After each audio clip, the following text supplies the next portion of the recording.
Frères et sœurs, je vous salue, je vous bénis de la part de notre Seigneur Jésus-Christ, celui qui est mort à la croix pour chacun d'entre nous, afin que nous soyons appelés enfants de Dieu, afin que nous soyons appelés Église de Dieu. C'est de sa part que je vous bénis tous, vous tous qui me suivez ici en France, vous qui me suivez en Europe, en Afrique, aux États-Unis, au Canada, un peu partout sur la terre. Je vous bénis de la part de notre Seigneur Jésus-Christ, que sa paix et sa joie demeurent dans vos vies, demeurent sur vos familles et persévérons tous ensemble jusqu'à ce qu'il revienne. Frères et sœurs, j'aimerais vous encourager encore aujourd'hui, comme je vous ai promis la dernière fois, que nous allons voir la 6e partie de mon enseignement sur l'appel de Dieu. Et cette fois-ci, nous allons aborder le jugement dans le corps du Christ. Est-ce que dans l'Église, est-ce que nous avons le droit de juger ou pas? C'est ce thème que je vais aborder dans cette 6e partie qui concerne l'appel. Mais avant de rentrer dans l'enseignement, permettez-moi de saluer quelques frères que j'aime bien dans le Seigneur. Je salue l'Église de la Belgique, sans oublier la maman Amélia, la sœur Gertrude, la sœur Ami, la sœur Mireille, et tous les autres, je ne vous oublie pas. Je salue l'église de Lyon. Je n'oublie pas mon frère Stéphane, ma soeur Florence, mon frère Jean-Gilles et tout l'équipe là-bas à Lyon. Je ne vous oublie pas. Que la paix du Seigneur soit avec vous. Vous m'avez beaucoup béni le week-end dernier lorsque j'étais encore avec vous. Vous m'avez beaucoup béni, vous m'avez beaucoup encouragé et j'ai beaucoup aimé votre amour pour le Seigneur, votre simplicité à l'égard du Seigneur. Cela m'a enseigné à moi aussi parce que j'ai appris beaucoup de choses en votre compagnie le week-end dernier et si Dieu le permet, nous nous reverrons très bientôt. Je salue aussi l'église en France, sans oublier tous mes frères dans la foi ici en France. Je n'oublie pas tous mes frères avec qui nous sommes tout le temps en contact. Tout cela que j'ai eu cette semaine, je vous salue tous. Soyez tous bénis de la part du Seigneur. Et je salue vous tous qui nous suivez en Afrique. Je n'oublie pas ceux du Gabon. Ceux du Gabon, vous avez ma salutation. Ceux du Congo, vous avez ma salutation. Ceux de la Côte d'Ivoire, ceux du Bénin, ceux du Togo, ceux de l'Algérie, vous avez mes salutations. Je vous salue tous de la part du Seigneur. Que la paix de Dieu demeure sur vos vies. Que la joie de Dieu demeure dans vos vies et que la communion avec l'Esprit de Dieu soit notre partage. Mes frères et sœurs, que la communion avec l'Esprit de Dieu, parce que Dieu parle encore aujourd'hui au travers de son Esprit. C'est pour cela que nous devons être continuellement en communion avec l'Esprit de Dieu. C'est pour cela que je vous dis que la communion avec l'Esprit de Dieu soit notre partage et non la communion avec la chair. Communion avec l'Esprit de Dieu. Communion avec l'Esprit de Dieu. Que la communion avec l'Esprit de Dieu soit notre partage. Que Yeshua, Amashia, le grand je suis, vous bénisse. Alors, frères et sœurs, nous entamons maintenant la 6e partie de notre enseignement que nous avons commencé depuis un mois et quelques jours déjà, qui porte sur l'appel de Dieu. Dieu nous appelle à devenir enfants de Dieu. Si vous avez suivi les autres séries d'enseignements, je vous ai dit que Dieu nous a appelés pour quelque chose. Je vous ai appris que lorsque Dieu nous appelle, il nous appelle d'abord à devenir enfants de Dieu. Et ce type d'appel se fait en sortant du monde et en embrassant le Seigneur comme notre Seigneur et notre Sauveur par la repentance et le baptême. Lorsque nous nous repentons de nos péchés et que nous recevons le baptême de Dieu, nous devenons enfants de Dieu et nous commençons à recevoir les enseignements selon Dieu pour marcher maintenant selon le cœur de Dieu. Ça, c'est le premier type d'appel. Le deuxième type d'appel maintenant, c'est que Dieu nous appelle à servir dans son église, dans son royaume. Dieu nous appelle à accomplir maintenant quelque chose dans son royaume. C'est cela que nous sommes en train de voir depuis un mois et quelques jours. Dieu nous appelle à sortir du monde, à rentrer dans son église, et Dieu nous appelle à le servir avec le don et les talents que lui-même il nous a donnés. avec la grâce que lui-même, il nous a donnée. Dieu nous appelle à le servir avec cette grâce. Dieu nous appelle à mettre cette grâce-là, ce don-là, ce talent-là à l'utilité de l'Église. Que l'Église puisse en bénéficier, que l'Église puisse en profiter, que l'Église puisse l'utiliser. C'est pour ça que Dieu nous a donné ce don et ce talent.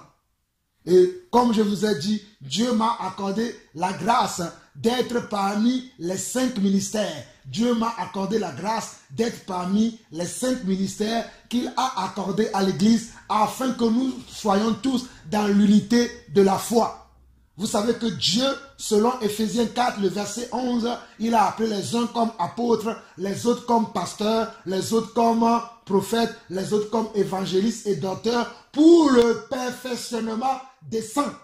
Pour le perfectionnement des saints. Et moi aussi, Dieu m'a accordé la grâce d'être parmi ces 5 ministères afin que vous soyez perfectionnés et afin que vous soyez affermis. C'est pour cela que je n'aurai jamais du mal à parler de ces choses parce que c'est Dieu qui m'a appelé et c'est Dieu qui m'a donné ce travail. Que certains ne soient contre, que d'autres soient pour, cela ne me fait ni chaud ni froid, mais celui qui m'a appelé, c'est lui qui me dote de la force, qui me dote de la capacité, qui me dote de l'onction pour pouvoir aller faire ce travail. C'est lui qui a permis encore pour qu'aujourd'hui je puisse apporter cette partie de l'enseignement qui va concerner maintenant le jugement dans le corps du Christ, le jugement dans le royaume de Dieu. Devons-nous juger ou pas? Devons-nous traiter les affaires qui arrivent à nos oreilles ou pas? Devons-nous régler les différends entre des frères ou pas? C'est cela que nous allons élucider ensemble. Et pour commencer, allons dans Exode chapitre 18. Exode chapitre 18. Exode chapitre 18.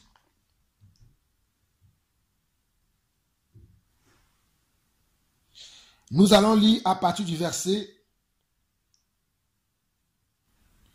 12.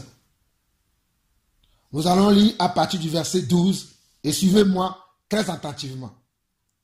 Jéthro, beau-père de Moïse, offrit à Dieu un holocauste et des sacrifices.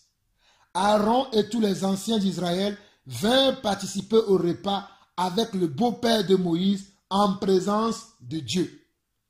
Le lendemain, Moïse s'assit pour juger le peuple.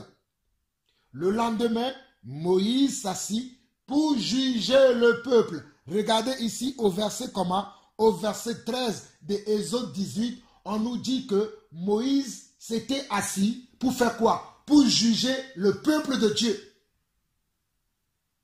Moïse s'était assis pour juger le peuple de Dieu.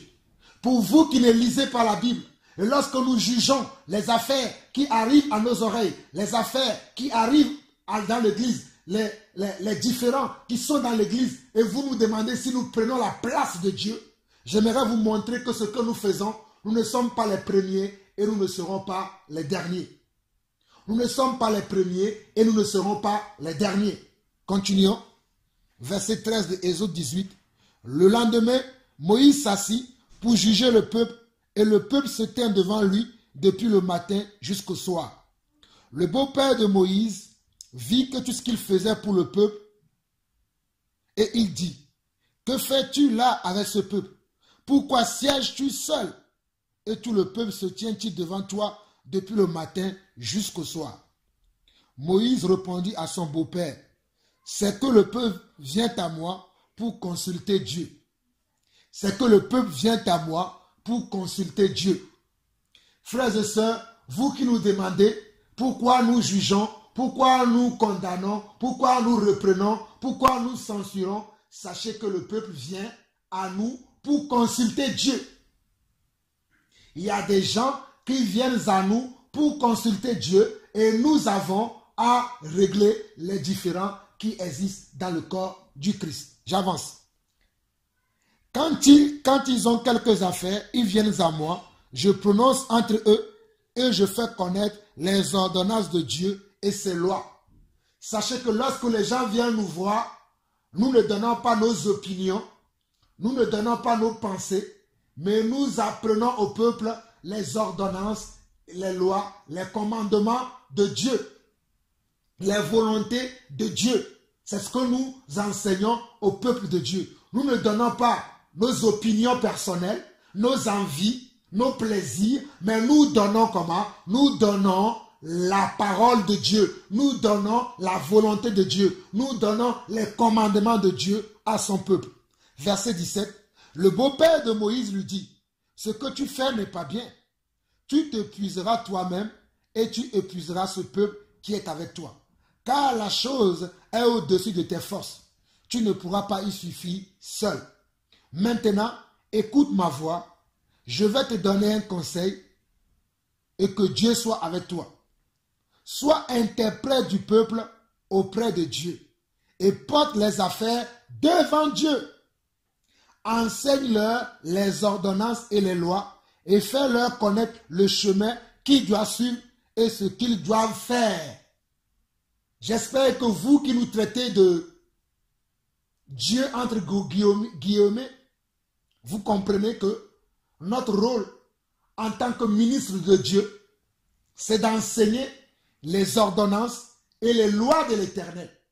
Moi, mon rôle en tant que ministre de Dieu, en tant qu'apôtre dans le corps du Christ, mon rôle est d'enseigner.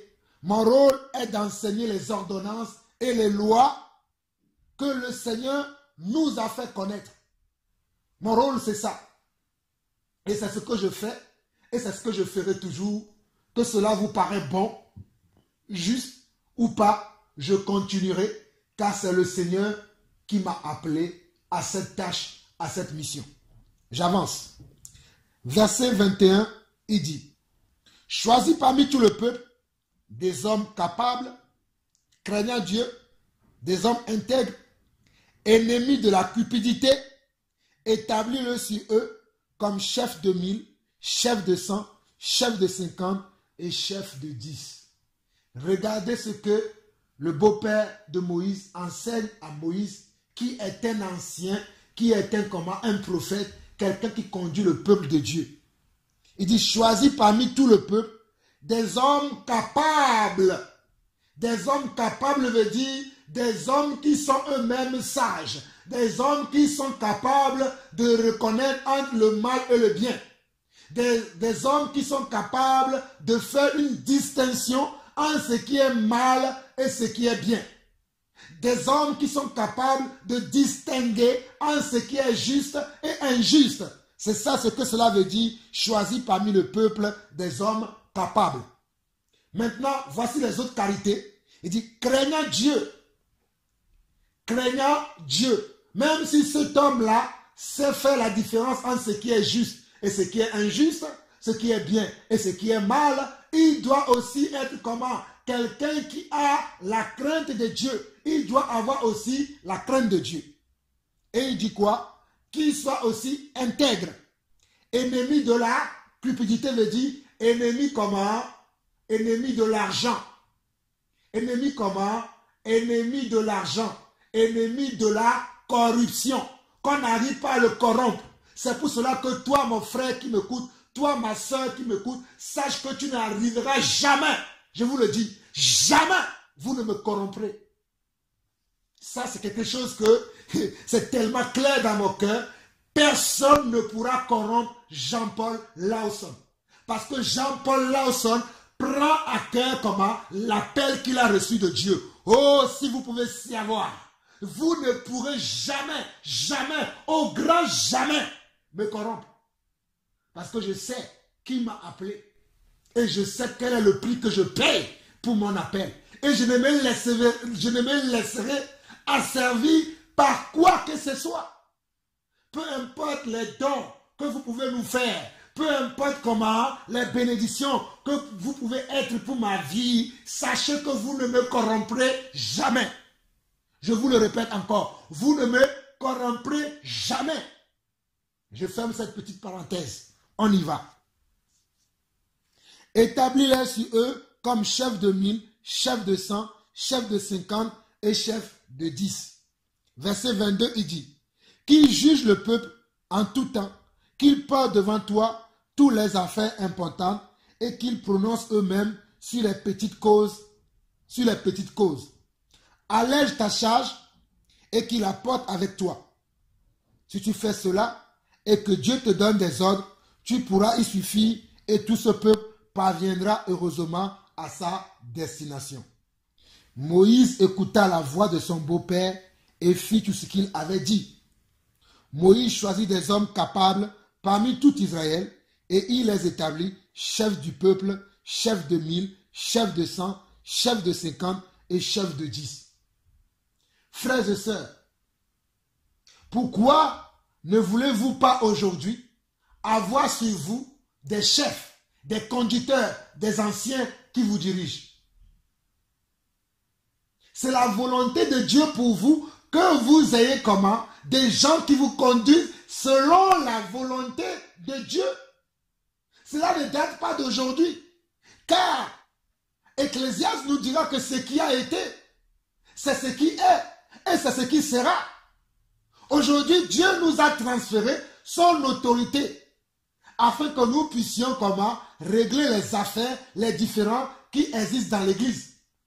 Mais à la fin des temps, c'est lui-même qui sera le grand juge qui va juger tout le monde. Mais pour l'instant, il nous a donné cette capacité, il nous a donné cette autorité en tant qu'Église, en tant qu'enfant de Dieu, de mener comment des investigations, de mener comment des enquêtes et juger les affaires qui arrivent à nos oreilles dans l'Église. Mais il y en a des gens dans l'Église qui ne veulent pas qu'on joue ce rôle. Vous n'êtes pas des enfants de Dieu. Vous qui ne voulez pas ça, croyez-moi, vous n'êtes pas des enfants de Dieu, vous êtes des païens.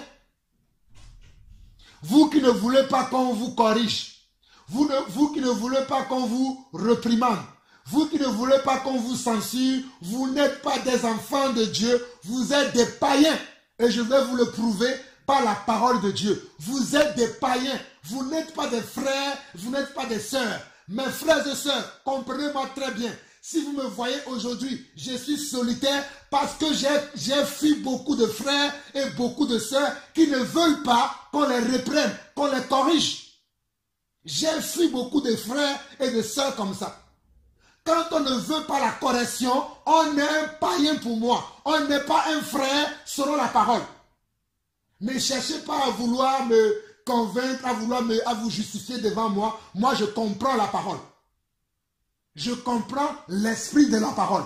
Mais je ne veux pas vous comprendre, vous.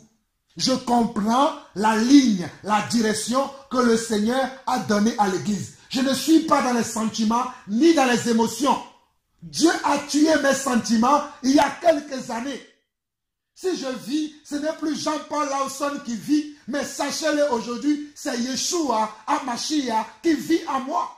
Vous qui me prenez comme un fou, sachez-le, je suis fou de Dieu. La folie de Dieu est en moi. Oh frère, ma soeur, oh frère, sache que la folie de Dieu est en moi. C'est pour cela que je ne me laisserai asservir par quoi que ce soit. Je ne suis pas dans un secte, je ne suis pas dans une confrérie. Je ne marche pas avec les gens par nationalité. Non. Je marche avec les gens selon les principes de royaume de Dieu. Je ne marche pas avec les gens selon les affinités. Je marche avec les gens selon les principes du royaume de Dieu. Sachez-le aujourd'hui que Jean-Paul Lawson marche avec les gens selon les principes du royaume de Dieu. Si je ne vois pas les principes du royaume de Dieu en toi, je te laisserai à côté. Que tu sois grand, que tu sois riche, que tu sois puissant, je te laisserai à côté parce qu'il n'y a pas les principes de Dieu en toi. Il n'y a pas le royaume de Dieu en toi. Je ne pourrai pas marcher avec toi. Sachez-le maintenant. Vous qui commencez à tenir des propos méchants nous concernant, sachez-le que peu importe vos propos méchants, je resterai toujours l'homme que je suis. L'homme qui aime faire les choses selon Dieu. L'homme qui aime marcher selon Dieu. Je le resterai jusqu'à la fin de mes jours. Vous n'arriverez pas à me changer. Vous n'arriverez pas. C'est pour cela que je me permets de vous dire, vous qui ne voulez pas qu'on vous corrige, vous qui ne voulez pas qu'on vous règle, vous qui ne voulez pas qu'on vous dise les choses telles qu'elles sont, vous êtes des païens. Vous n'êtes pas un frère à Jean-Paul Lawson. Vous n'êtes pas une sœur à Jean-Paul Lawson. Je ne vous considère pas comme des frères. C'est pour cela que je vous laisse à vous-même. Suivons le Seigneur. Il est temps que nous marchions selon le Seigneur. Il est temps. On en a assez de voir dans l'église de la pagaille.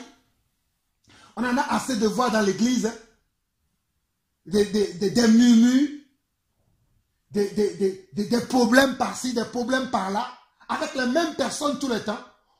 On les reproche les choses. Ils ne veulent pas changer. Certains même sont des prédicateurs. Certains même sont des enseignants. C'est cela que j'appelle des pasteurs bricoleurs. Frères et sœurs, je vous encourage, fuyez de tels hommes-là. De tels hommes-là ne servent pas Dieu, ils servent leur ventre. Allez suivre les enseignements précédents.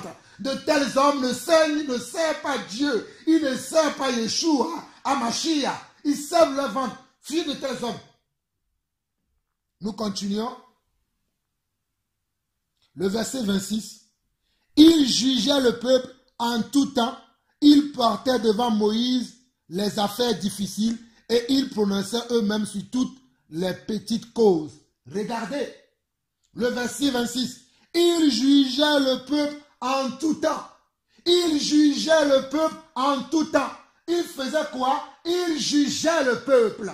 Il jugeait le peuple. Il jugeait le peuple. Il jugeait le peuple en tout temps. En d'autres mots, en toutes circonstances, en d'autres phrases, à chaque fois qu'il y avait un problème, Moïse et les anciens que Moïse avait choisis jugeaient le peuple. Et vous voyez, il y avait des affaires que Moïse ne jugeait pas. Moïse jugeait les affaires qui dépassaient les anciens.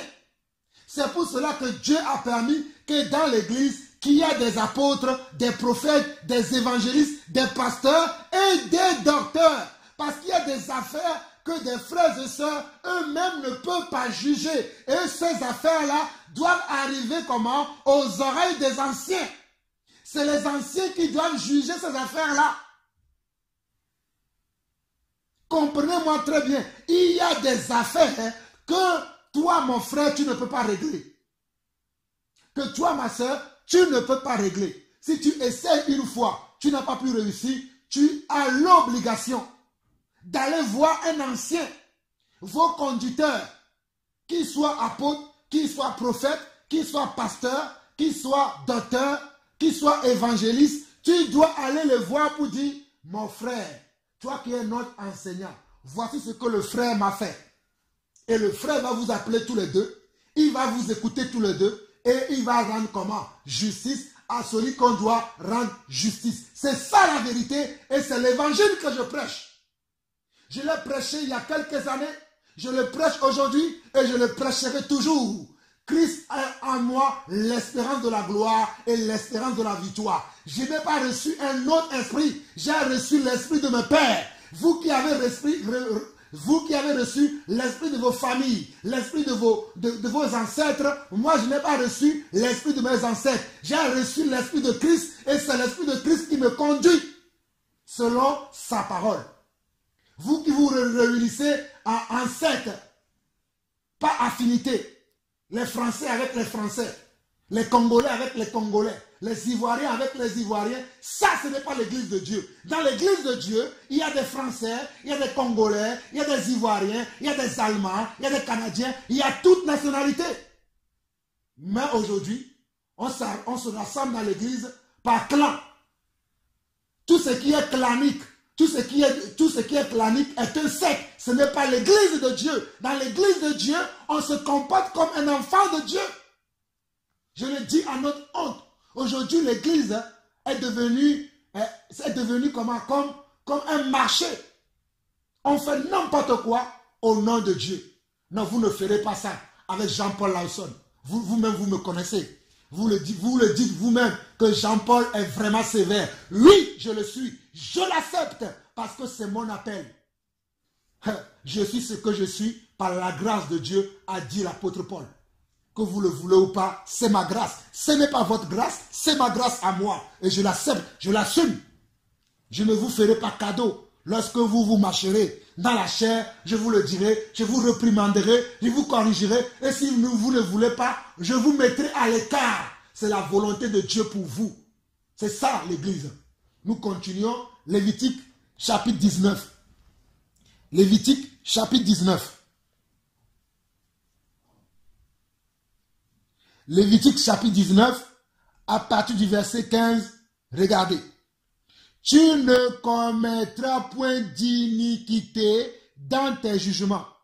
Tu n'auras point égard à la personne du pauvre et tu ne favoriseras point la personne du grand, mais tu jugeras ton prochain selon la justice.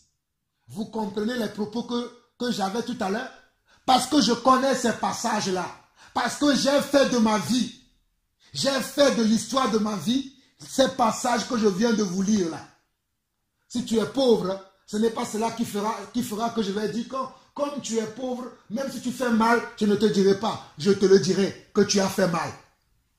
Si tu es riche, je ne vais pas dire parce que tu es riche, c'est toi qui pourvois beaucoup de nos besoins que je ne te dirai pas. Je te dirai que tu as fait mal aussi, toi le riche, au milieu de l'église.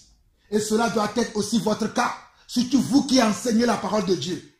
Cela doit être aussi votre cas. Surtout vous qui vous dites que vous êtes des disciples. Cela doit être aussi votre cas. Je vous lis encore le passage. Tu ne commettras point d'iniquité dans tes jugements.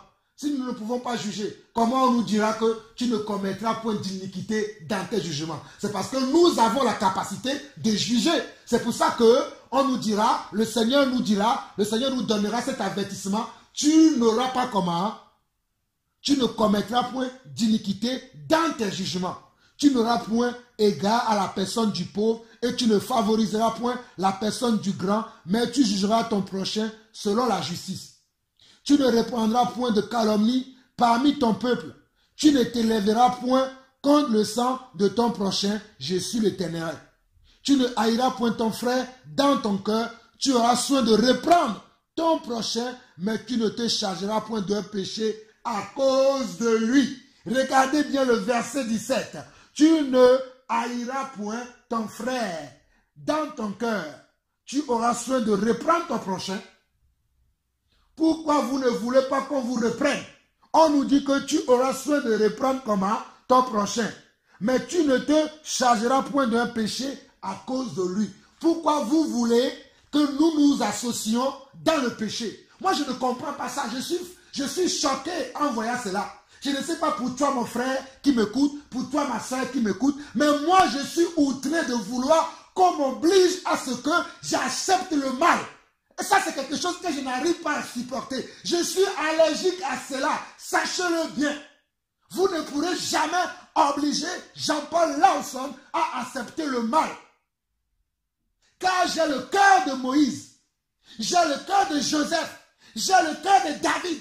J'ai le cœur d'Abraham, mon père. Je ne pourrai jamais accepter l'injustice. Le mal, je ne pourrai jamais l'accepter.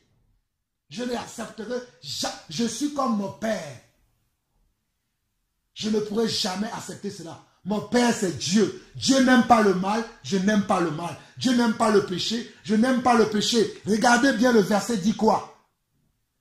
Tu ne haïras point ton frère dans ton cœur. Tu auras soin de reprendre ton prochain, mais tu ne te chargeras point du péché à cause de lui. Aujourd'hui, beaucoup ont beaucoup de péchés sur leur cœur à cause des frères et sœurs. Mes frères, ça, ce n'est pas l'amour de Dieu. Car, selon 1 Corinthiens chapitre 13, le verset 6, la Bible dira quoi? Je vais mettre un doigt ici, et je vais vous lire ça. Vous qui pensez que, oui, l'amour couvre une multitude de péchés, donc on doit tout accepter, je vous le dis, non. Ça, c'est un enseignement qui ne vient pas de Dieu. Dieu voudrait qu'on reprenne les frères qui font mal, qui commettent un péché. Dieu veut qu'on les reprenne afin qu'ils changent. 1 Corinthiens chapitre 13, le verset 6. Il dit quoi? L'amour ne se réjouit point de l'injustice, mais il se réjouit de la vérité. L'amour ne se réjouit point comment de l'injustice, mais il se réjouit de la vérité. Et vous le savez que ce que je dis, c'est ça la vérité. Mais vous ne voulez pas l'admettre. Mais Dieu vous le dira, qu'on vous a toujours enseigné ce qui est de sa volonté. Nous continuons. Nous allons maintenant à Deutéronome 25. Deutéronome 25. Il y a tellement de passages. Je ne vais pas lire tous les passages de l'Ancien Testament, mais il y en a beaucoup qui parlent de jugement. Il y en a beaucoup. Deutéronome 25. Nous allons lire du verset 11 au verset 16. Nous allons lire Deutéronome 25, verset 11 au verset 16. Nous lisons. Lorsque des hommes se querelleront ensemble, l'un avec l'autre, si la femme de l'un s'approche pour délivrer son mari de la main de celui qui le frappe, si elle avance la main et saisit ce dernier par les parties honteuses, tu lui couperas la main, tu ne jetteras sur elle aucun regard de pitié. Tu ne jetteras sur elle aucun regard de pitié. Frère, vous comprenez pourquoi je n'ai pas de pitié pour les frères qui vivent en désordre? Si je sais que tu es un frère selon la foi, tu es une sœur selon la foi, et tu commets un péché, croyez-moi, je n'aurai pas de pitié pour toi. Même si j'ai de la miséricorde pour toi, je vais te reprendre selon le Seigneur, parce que tu n'as pas à commettre des péchés. Tu as commis, il faut que je te reprends, pour que tu comprennes que je te reprends pour ton bien, afin que tu ne tombes pas dans le même péché. Afin que ce péché-là te sert d'exemple pour que tu ne vas pas de péché en péché. C'est pour cela que je te reprends. C'est important qu'on reprenne les frères et sœurs. C'est important. C'est un appel que nous avons. Continuons. Verset 13 de Deutéronome 25. Tu n'auras point dans ton sac deux sortes de poids, un gros et un petit. Il y en a des gens dans l'église, les gens avec qui ils sont bien. Quand ces personnes-là commettent un péché, ils ne les reprennent pas. Mais ceux-là avec qui ils ne sont pas aussi proches, quand ceux-là ils prêchent, ils vont les reprendre. Donc du coup, c'est quoi? Il y a comment? Il y a de la compromis. Il faut reprendre les gens tels qu'ils sont, qu'on soit proche ou pas, qu'on s'aime comme, je ne sais pas, David et Jonathan, mais si il a commis un péché, je vais le reprendre. Je vais dire, mon frère, il n'était pas permis de commettre de tels péchés. Pourquoi tu as fait ça? Ne fais plus cela. Cela n'est pas bon. Mais comme je le dis, dans l'église, il y a certaines personnes qui vivent une certaine expérience d'affinité, de sentiment, d'émotion, que le frère prêche.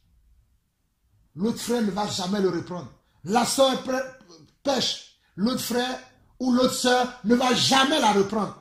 Non, vous êtes comment? Vous n'êtes pas en train d'aider le frère, vous n'êtes pas en train d'aider la sœur. Nous continuons verset 14. Tu n'auras point dans ta maison deux sortes de femmes, un grand et un petit. Tu auras un poids exact et juste. Tu auras un effort exact et juste, afin que tes jours se prolongent dans les pays que l'Éternel ton Dieu te donne.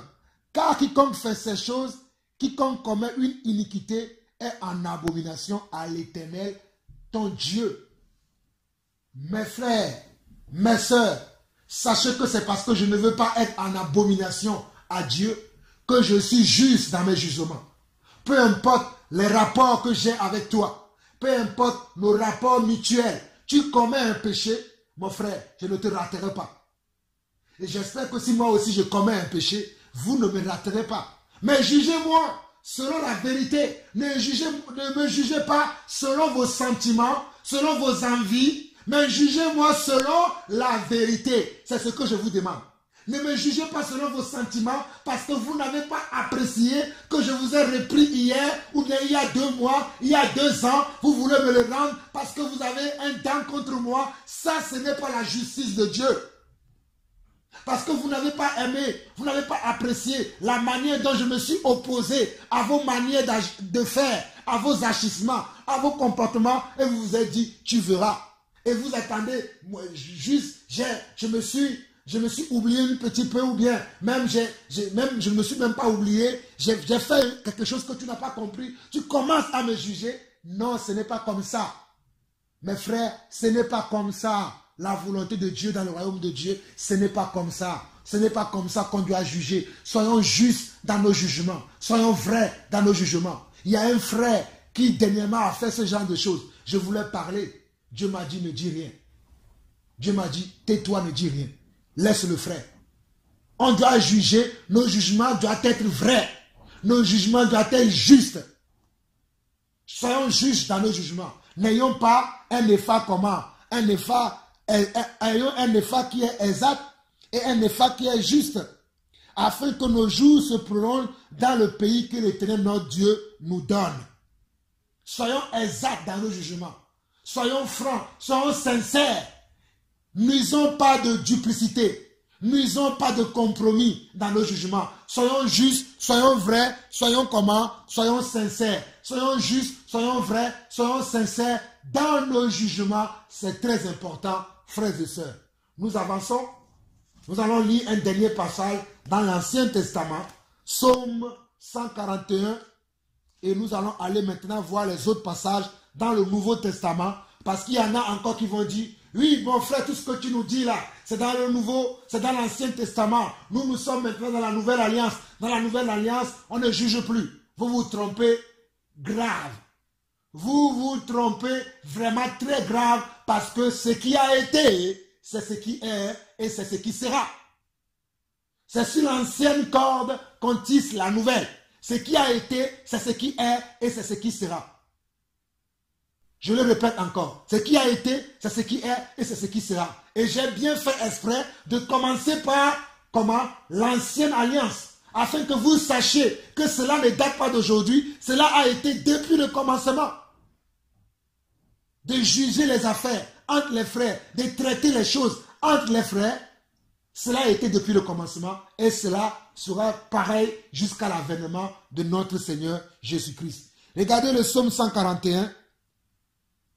Le verset 5, regardez ce que David nous dit. David nous dit, que le juste me frappe, c'est une faveur. Waouh! Combien j'aimerais qu'un frère me frappe.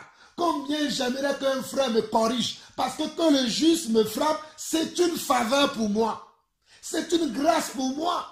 Que le juste me frappe, c'est une faveur. Qu'il me châtie, c'est de l'huile sur ma tête. Oh, mon frère, sois comme David. David qui dit que le juste me frappe comment? C'est une faveur. Vous qui ne voulez pas aujourd'hui qu'on vous corrige, qu'on vous reprend, qu'on vous censure, qu'on vous juge. Mais David dit que le juste me frappe, c'est une faveur. Qu'il me châtie, c'est de l'huile sur ma tête. Ma tête ne se détournera pas. C'est pour ça que David est content quand on le réprimande, quand on le corrige, quand on le censure. Mais toi, mon frère, toi, ma soeur, tu ne veux pas qu'on te corrige, tu ne veux pas qu'on te censure. Tu ne veux pas qu'on te corrige, tu ne veux pas qu'on te censure. Mais David, lui, il aimait ça. Donc, tu vois que quand je dis que tu es païen, je n'exagère pas. Tu n'es pas un enfant de Dieu, parce qu'un enfant véritable de Dieu aime les réprimandes. Il aime comment?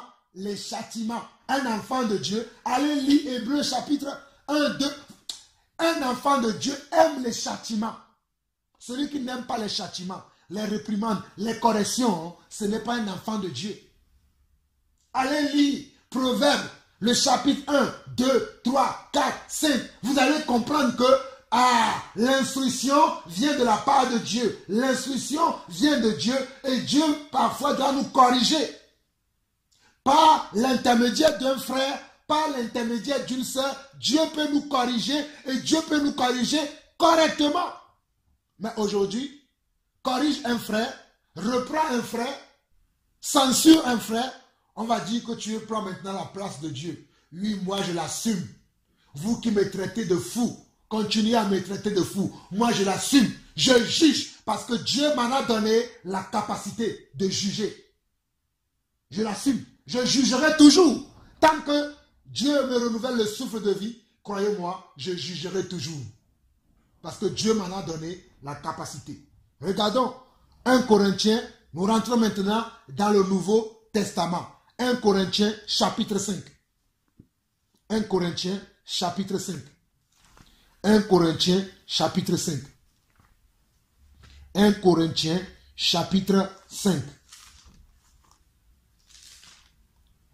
1 Corinthiens chapitre 5.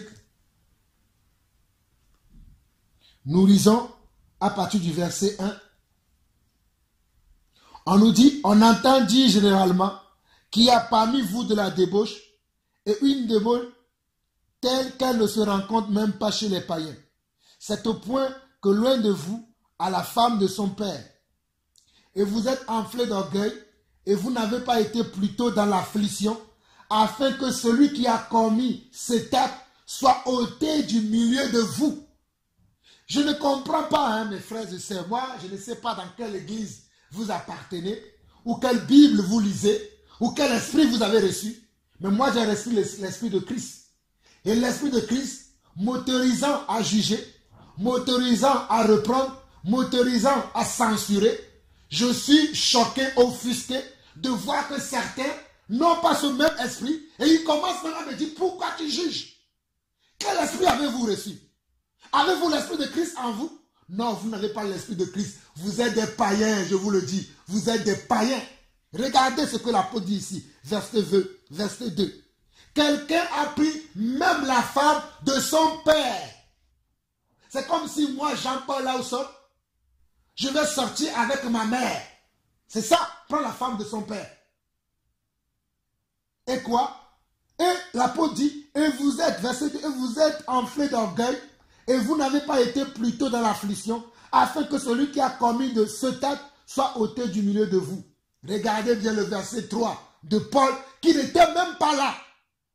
Au lieu où cette action se produisait, mais regardez ce que Paul dit. Paul dit quoi? Pour moi, absent de corps, mais présent d'esprit, absent de corps, absent dans la chair, mais présent par l'esprit, j'ai déjà jugé cet homme.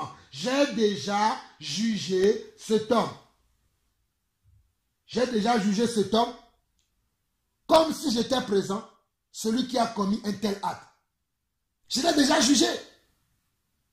Au nom du Seigneur Jésus, vous et mon esprit étant assemblés avec la puissance de notre Seigneur Jésus, qu'un tel homme soit livré à qui? Soit livré à Satan pour la destruction de la chair, afin que l'esprit soit sauvé au jour du Seigneur Jésus. Qu'un tel homme comment? Soit livré à Satan pour la destruction de la chair. Quelqu'un qui commet quelque chose comme ça, il faut qu'on le dise. Mes frères, comprenez la pensée de Paul ici. Il y a beaucoup qui ne comprennent pas ce passage.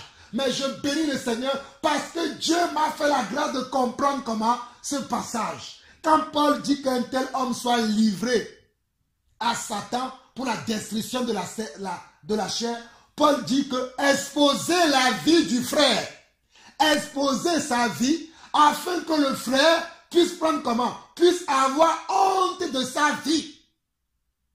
Lorsqu'il aura honte de sa vie, sa chair sera comment? Sa chair sera détruite. L'opulence qu'il a dans sa chair, la pulsion qui le pousse à faire de telles choses, il aura honte. Il aura certainement honte et il fera quoi? Et il va détruire sa chair. Mais son esprit sera sauvé après. C'est pour ça que Paul m'a dit, afin que l'esprit soit sauvé au jour du Seigneur Jésus.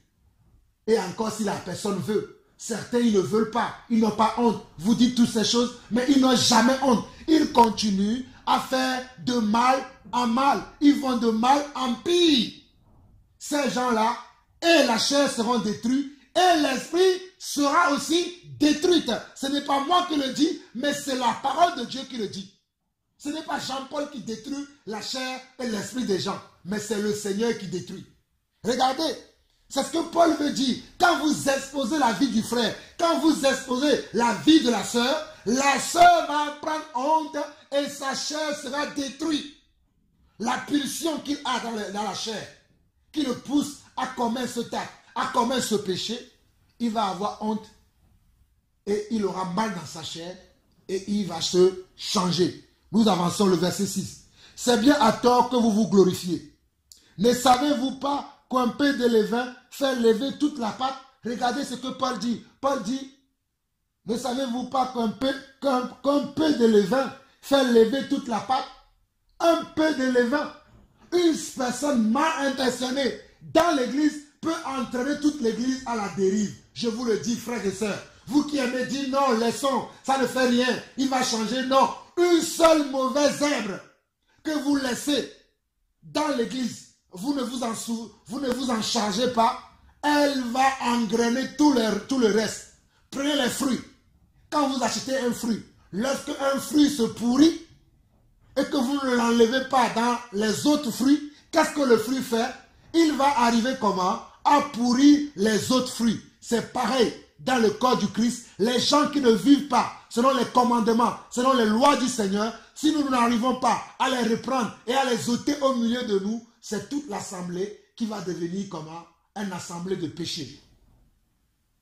Verset 7. Faites disparaître le vieux levain, afin que vous soyez une pâte nouvelle, puisque vous êtes sans levain, car Christ notre Pâque a été immolé. Célébrons donc la fête, non avec du vieux levain, non avec un levain de malice et de méchanceté, mais avec les pains sans levain de la pureté et de la vérité. Regardez ce que Paul dit. Enlevons comment? Le levain représente la chair. Le levain, c'est la chair qui nous gonfle, qui fait qu'on a un orgueil. Moi, on ne parle pas comme ceci. Moi, on ne me parle pas comme cela. Moi, je suis comme ceci. Moi, je fais comme je veux. C'est le levain qui est encore à toi. Fais disparaître le vieux levain de la chair. Fais disparaître le vieux levain du monde de toi. Et sois comme comment? Comme l'esprit pour être comment? Pur et marcher en nouveauté de vie. Le levain, je le dis, ça représente la chair qui nous pousse à être orgueilleux, la chair qui nous pousse à être rempli de nous-mêmes, à être imbu de nous-mêmes. Débarrassons-nous de la chair. Frères et sœurs, débarrassons-nous de la chair. Nous continuons le verset 9. Je vous ai écrit dans ma lettre de ne pas avoir de relation avec les débauchés, non pas d'une manière absolue, avec les débauchés de ce monde. Regardez ce que Paul dit. Je vous ai écrit dans ma lettre de ne pas avoir de relation avec les débauchés, non pas d'une manière absolue avec les débauchés de ce monde, ou avec les cupides et les ravisseurs, ou avec les idolâtres. Autrement, il vous faudrait sortir du monde. Maintenant, ce que je vous ai écrit, c'est de ne pas avoir de relation avec quelqu'un qui, se nommant frère, est débauché, ou cupide, ou idolâtre, ou outrageux, ou ivrogne, ou ravisseur, de ne pas manger avec un tel homme. Qu'ai-je en effet à juger ceux du dehors? N'est-ce pas ceux du dedans que vous avez à juger? Vous qui dites qu'on n'a pas à juger. Regardez bien le verset 12. Vous qui jugez le monde, on n'a pas à juger le monde, car le monde n'est pas enfant de Dieu. Mais ceux qui sont enfants de Dieu, nous avons à les juger. Regardez bien ici. Je vous ai écrit dans ma lettre de ne pas avoir de relation avec les débauchés. Il dit non pas d'une manière absolue avec les débauchés de ce monde. Quelqu'un qui ne croit pas en Christ, qui vit dans le monde, qui est débauché, qui est adultère, qui est menteur, qui est fornicateur, qui est voleur, qui est tricheur, nous n'avons pas à le juger parce qu'il est dans le monde, il n'a pas reçu la régénération de l'esprit. Il n'a pas reçu Christ. Il n'a pas entendu l'appel de Dieu et qu'il a répondu oui. Donc son esprit n'est pas régénéré, n'est pas renouvelé. Il est un athée. Il ne croit pas en Dieu. C'est normal qu'il soit dans ce péché-là. Mais toi qui te dis enfant de Dieu, toi qui te dis chrétien, toi qui te dis disciple, qu'on retrouve encore dans la débauche, qu'on retrouve encore dans le mensonge, qu'on retrouve encore dans la tricherie, qu'on retrouve encore dans la fraude. Qu'est-ce que la Bible dit? Verset 11. Maintenant, ce que je vous ai écrit, c'est de ne pas avoir de relation avec quelqu'un qui se nomme frère, ou débauché, ou cupide, ou idolâtre, ou outrageux, ou ivrogne, ou ravisseur, de ne pas même manger avec un tel homme. Qu'ai-je en effet à juger ceux du dehors? N'est-ce pas ceux du dedans que vous avez à juger? Pour ceux du dehors, Dieu les juge. Ôtez le méchant du milieu de vous. Ôtez le méchant du milieu de vous. Ôtez le méchant du milieu de vous. Église du Seigneur Jésus-Christ. Vous comprenez pourquoi je parle toujours de ces gens qui sont des méchants au milieu de nous. Vous comprenez pourquoi j'expose tout le temps les faux pasteurs, les faux prophètes, les faux envoyés de Dieu, les pasteurs bricoleurs, les frères bricoleurs, les sœurs bricoleurs. Vous comprenez pourquoi je les expose? Parce que c'est mon rôle, c'est mon devoir. Et c'est ton rôle à toi aussi, mon frère qui m'écoute. C'est ton rôle aussi à toi, ma soeur qui m'écoute, d'exposer la vie d'un frère, la vie d'une soeur qui ne vit pas selon le commandement de Dieu. C'est notre devoir. C'est notre devoir. Si vous ne voulez pas le faire, moi je le ferai. Chapitre 6 de 1 Corinthiens, chapitre 6. Regardez ce que Paul dit ici encore dans 1 Corinthiens, chapitre 6. L'un d'entre vous, lorsqu'il est indifférent avec un autre, ose-t-il plaider devant les injustes et non devant les saints? Regardez, lorsqu'on a un différent avec un frère chrétien, avec un frère disciple, au lieu qu'il y ait un frère sensé, rempli de sagesse, pour régler nos différends, on va aller porter plainte à la justice. Regardez, c'est ce que l'apôtre dit ici.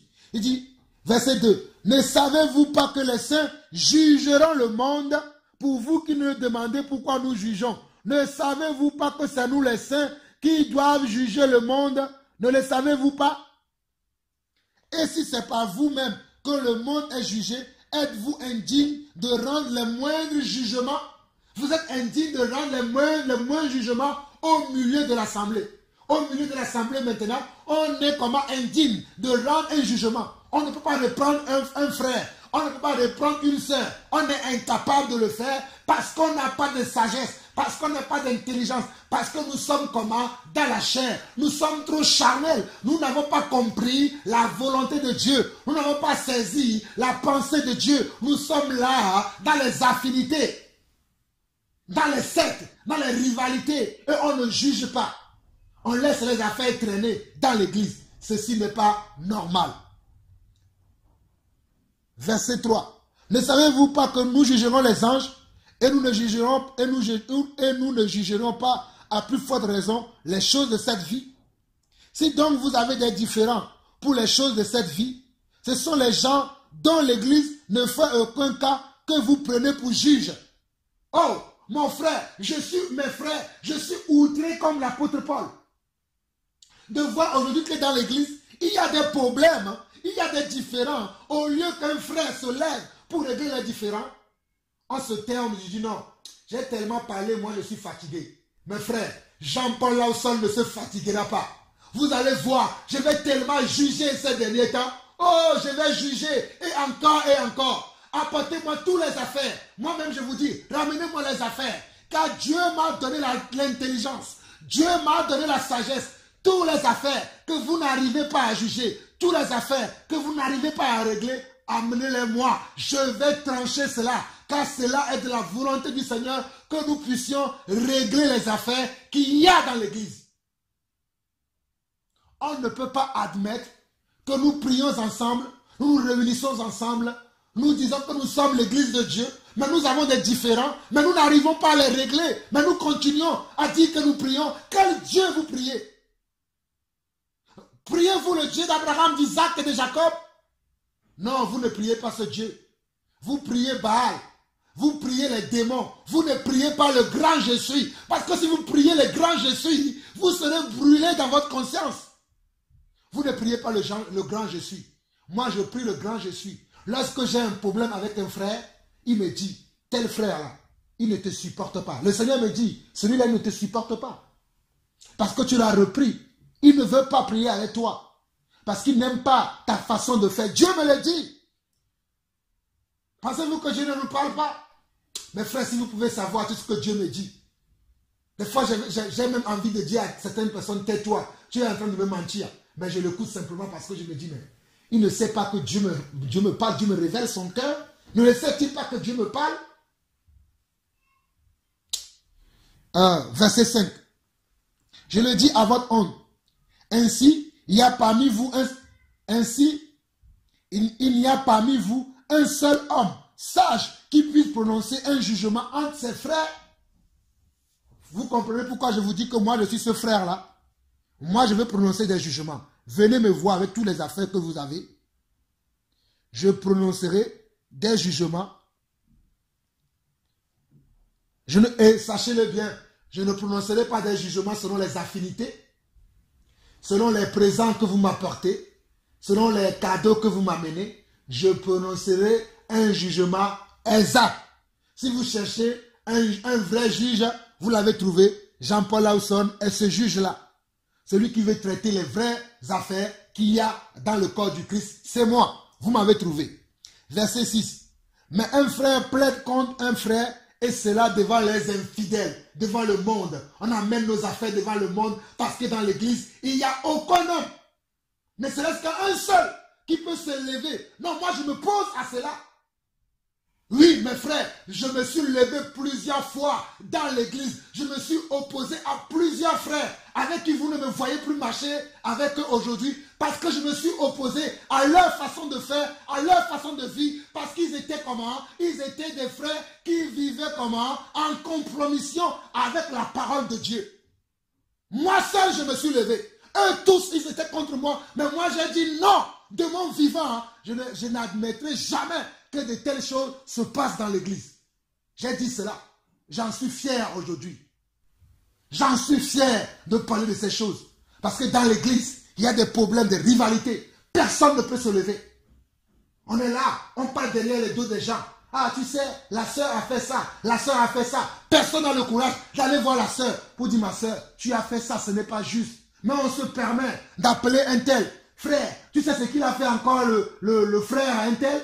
Il a fait ceci, il a fait cela. Tu sais ce qu'elle a fait encore la sœur un tel? Il a fait ceci, il a fait cela. Des commérages. Tout le temps, les commérages dans l'église.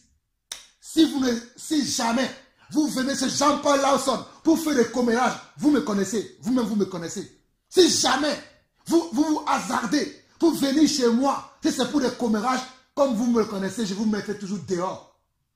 Chez moi, il n'y a pas de commérage. Mes oreilles ne sont pas là pour écouter vos poubelles. Non, je n'aime pas les commérages. Un frère t'a blessé, une soeur t'a blessé, va lui dire, frère, ce que tu m'as fait, ce n'est pas juste. Si le frère ne t'a pas compris, prends un autre frère. C'est ce que la Bible dit, non? Non, nous, on ne veut pas. On veut faire à notre façon. On veut faire à notre sauce. Et on s'indigne de voir qu'il y en a des gens qui nous corrigent, qui nous reprennent, qui disent ce n'est pas juste. On s'indigne. De quel esprit êtes-vous animé? Êtes-vous animé de l'esprit de Dieu? Moi, je suis animé de l'esprit de Dieu, comprenez-le. C'est pour ça que je ne mâche pas mes mots. Vous qui me connaissez depuis des années. Je vous dis, les choses comme ça là, moi je ne les supporte pas. Hein. Vos vies charnelles, vos ambitions charnelles, vos rêves charnels, vos vœux charnels là, ne venez pas chez moi avec ces choses là. Moi et ma maison, nous servirons l'Éternel. Je sais quel engagement j'ai pris avec le Seigneur. Je sais quel est l'appel pour lequel Dieu m'a appelé. Je suis très organisé dans mon appel. Très franc dans mon appel. Très sérieux dans mon appel. Je ne rigole pas avec les choses de Dieu. Sinon, je ne servirai pas Dieu. Dieu me l'a dit. Si tu rigoles, tu vas mourir. C'est pour ça que je suis trop exigeant même envers moi-même. Vous rigolez avec les choses de Dieu. Vous êtes là, vous faites comme vous voulez. Non!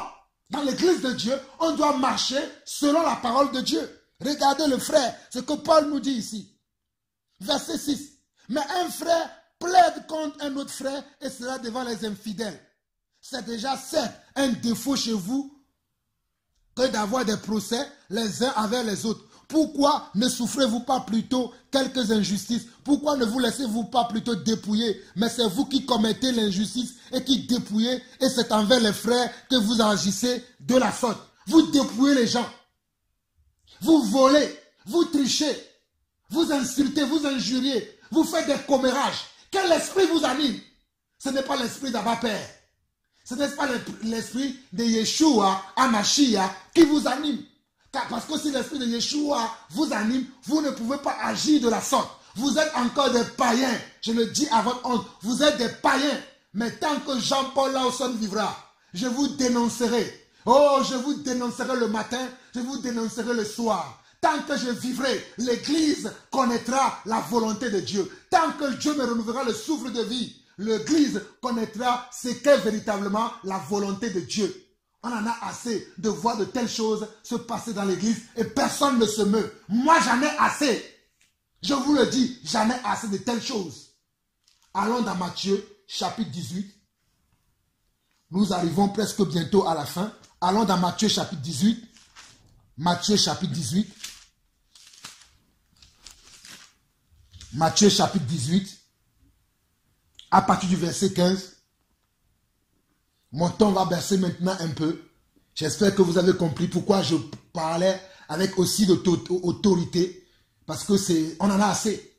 Frères et sœurs, s'il vous plaît, on en a assez. Surtout vous qui êtes des enseignants dans le corps du Christ, prenez à cœur votre rôle. Prenez à cœur votre appel pour régler les différends qu'il y a dans vos assemblées, pour régler les différends qu'il y a dans vos communautés, régler les différends qu'il y a au milieu de vous. Ne laissez pas les choses pourrir au milieu de vous. Lorsqu'un frère vient vous voir, lorsqu'une sœur vient vous voir, qu'il y a des problèmes avec un tel, prenez la chose au sérieux et réglez les affaires. Ne laissez pas les choses traîner. Car un peu de levain fait lever toute la pâte. J'espère que vous comprenez la pensée de l'Esprit ce jour. Nous arrivons dans Matthieu chapitre 18, nous lisons à partir du verset 15. Il dit, si ton frère a péché, va et reprends-le en toi et lui seul. S'il t'écoute, tu as gagné ton frère. Si ton frère a péché, va et reprends-le en toi et lui seul. Et cette parole, c'est Jésus lui-même qui parle. Jésus dit de comment? De reprendre. Vous qui ne voulez pas qu'on vous reprend aujourd'hui, on vous reprend au nom des juges. Jésus dit qu'on doit reprendre. Et moi, je suis la parole de Jésus. Je ne suis pas votre parole à vous. Je suis la parole de Jésus. Parce que si je vis, ce n'est plus Jean-Paul Lawson qui vit, mais c'est Jésus qui vit en moi. Ok. Si ton frère a péché, va et reprends-le en toi et lui seul. S'il t'écoute, tu as gagné ton frère. Mais s'il ne t'écoute pas, prends avec toi une ou deux personnes afin que toute affaire se règle sur la déclaration de 2 ou de 3 témoins. C'est ce que je suis en train de vous dire. Un frère a péché contre toi. Tu vas d'abord voir le frère calmement, toi seul. Mon frère, hier tu m'as parlé mal. Ça m'a fait mal. Ne me parle plus comme ça. Le frère commence à taper la poitrine. Non, je ne t'ai pas parlé mal. J'ai le droit de te parler comme ça. Tu dis, ok, j'ai compris. Tu vas appeler un autre frère, une autre soeur. Vous allez encore voir le frère. Frère, regarde ce que tu as fait à la soeur, ou bien regarde ce que tu as fait au frère. Ce n'est pas juste d'agir comme ça. Si le frère refuse encore, regardez ce que la Bible dit dans la suite. Verset 17. S'il refuse de les écouter, dis-le à l'église, et s'il refuse aussi d'écouter l'église, qu'il soit pour toi comme un païen et un publicain. Je vous le dis en vérité, tout ce que vous lierez sur la terre sera lié dans le ciel, et tout ce que vous délierez sur la terre sera délié dans le ciel. Regardez, Dieu nous a donné la capacité, l'autorité de pouvoir délier les choses sur la terre et de pouvoir lier aussi les choses sur la terre. Vous vous rendez compte? Comme dirait ma soeur Erta, tout le temps qui me dit, ah, lorsqu'elle est choquée par certaines choses, il me dit, mon frère, tu te rends compte? Tu te rends compte? Mais c'est vrai, il y en a des gens aujourd'hui qui ne se rendent pas compte de certaines évidences dans l'église. Il y a des choses qui sont en évidence. On voit des gens vivre dans le péché, accepter le péché. On les reprend, ils ne veulent pas écouter. On va en équipe, comme on vient de le voir dans la parole, les réprimander. Ils ne veulent pas écouter. L'église les réprimande, ils ne veulent pas écouter. Et on garde ces soi-disant là dans l'église, soi-disant qu'on les aime. Non, vous ne pratiquez pas la parole de Dieu. Parce que la parole de Dieu dit de voir cette personne-là comment? Comme un païen. Comme quelqu'un qui n'est pas sauvé. Un païen, c'est qui? C'est quelqu'un qui n'est pas sauvé. Donc, un frère qui n'aime pas la réprimande. Comprenez-moi très bien. Vous n'allez pas aller reprendre quelqu'un qui n'a rien commis. Quelqu'un qui n'a pas commis un péché, on ne va pas le reprendre. Quelqu'un qui n'a pas commis une iniquité, on ne le reprendra pas. Mais quelqu'un qui a réellement commis un péché, qui est qui est quelqu'un qui est coupable d'un péché, d'une mauvaise action, d'un mal qu'il aurait fait, a besoin d'être repris et d'être repris sévèrement. C'est la volonté de Dieu dans son église. Aujourd'hui, tu reprends quelqu'un. Tu parles même des faux pasteurs. Il y en a qui se lèvent. Oh, de qui tu te prends? Pourquoi tu parles? Pourquoi tu parles? Pourquoi tu dis ceci? Sachez que si vous n'avez pas reçu l'autorité, moi j'ai reçu l'autorité. Il m'a donné l'autorité de pouvoir juger. Et tant que je vivrai, je jugerai les affaires qui existent au milieu de l'église. Donc, lorsqu'un frère pêche, selon ce que nous venons de voir dans Matthieu 18, versets 15 à 18, nous devons aller le voir seul à seul. Frère, ce que tu m'as fait hier, ça m'a fait mal, tu n'aurais pas dû. Si le frère te dit, ah, excuse-moi, c'est bon, c'est fini. Il est toujours notre frère. On peut avoir de communion avec lui. Mais s'il refuse, j'amène. Maintenant, il a refusé pour la première fois. Mais je prends un autre frère ou une autre soeur, on va le voir, on lui parle. Il accepte. Ah, il est encore notre frère. Mais s'il refuse d'accepter, pendant ce temps, il n'est toujours pas notre frère. Maintenant, on le dit devant toute la communauté. Devant toute la communauté. Devant toute l'église, on dit qu'un frère, le frère là, il a fait ça à cette soeur là et il ne veut pas le reconnaître. Pour cela, aujourd'hui, il n'est plus notre frère. Il est même païen maintenant. C'est ça la volonté de Dieu pour l'église.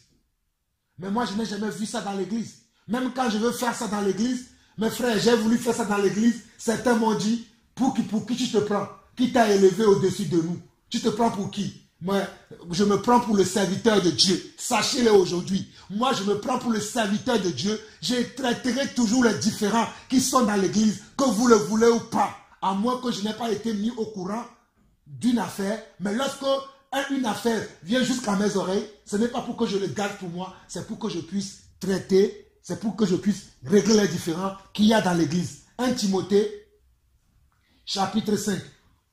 1 Timothée, chapitre 5. Vous qui ne voulez pas qu'on vous corrige. Regardez ce que 1 Timothée nous dit. 1 Timothée, chapitre 5. 1 Timothée, chapitre 5, verset 19 à 20.